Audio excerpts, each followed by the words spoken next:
ta nè nhớ cho cùng xong hết đi tàu hay đi tàu con nè mà hay đi cho nên cho mình nhỏ nên lo lòng nên ổn rồi mà yếu bao nhiêu giang nhớ cả tiền cần đâu nhớ cả ta lớp 12 cả ta lớp 12 ta mà nhớ chắc mình cả ngày là xem cả chỉ tay của nhiều tàu này tàu luôn cho hơn nữa mà nhiều lúc mình cảm thấy hay tập chỉ tập nhảy rồi chính xác thì mình nhau vào chơi uống nước tây mà món nào mà mình mua là tối nay ta chỉ nhiều tây mình thì tây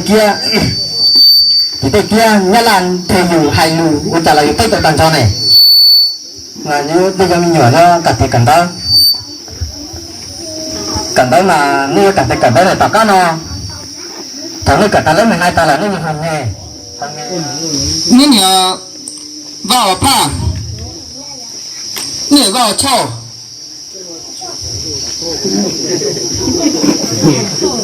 你什么错的老板你要什么招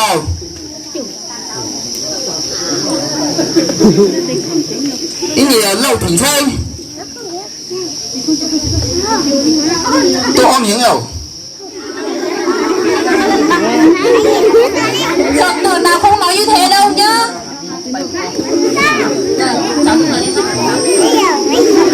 Rồi các bạn hãy thưởng cho bảo vợ chồng với tay thật là lớn nào.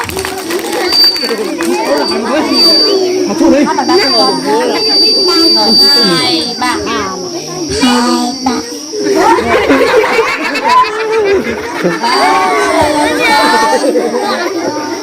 mẹ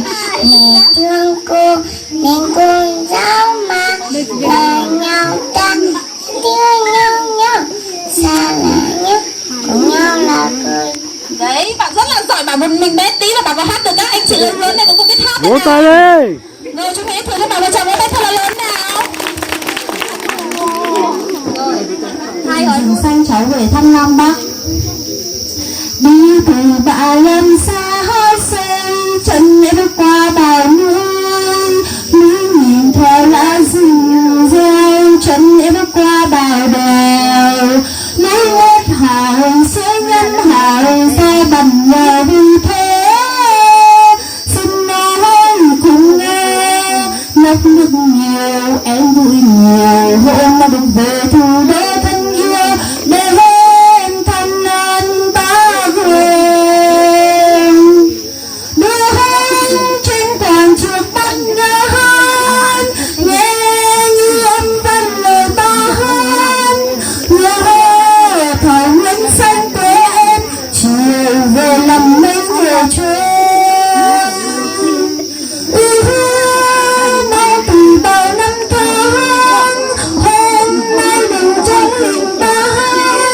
em chẳng muốn giờ chân đi cũng chẳng nói được điều chi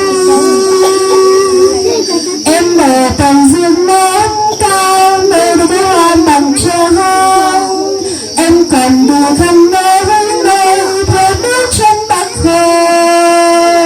em cần đủ khăn nơi nơi theo bước chân bắc hồ.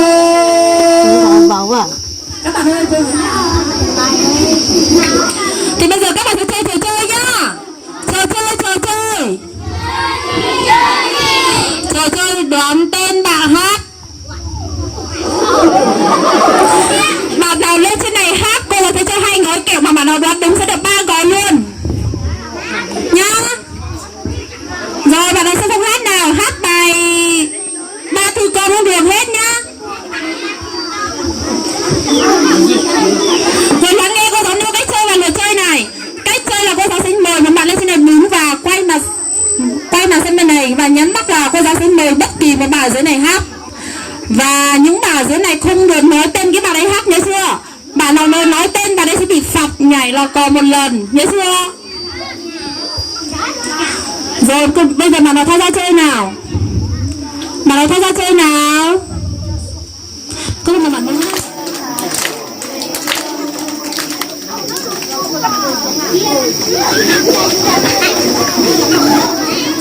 cần đó mà sẽ chỉ một cú yếm không cho là kẹp tay dùng đi tay chụp cú yếm không nào mà nên cho mình nhỏ cả thì cần đó na cả thì cần đó nên tất cả là nên là cụ gió thế là thầy gió không phải sáng yên khăn nào với sáng yên khăn nào chỉ muốn thầy là cụ gió mông chân mua tùng nó xuống nào nên cả cái cảnh đó nè cả nó nên buổi sáng nó tha giờ đi phát được nên nó ta mà nhân được kia nên chắc các tôi tới mà chắc các rồi á được kia tôi mà tới cổng múa này tới cổng múa cổng đúng không nên một cả tôi làm phát thanh nên nào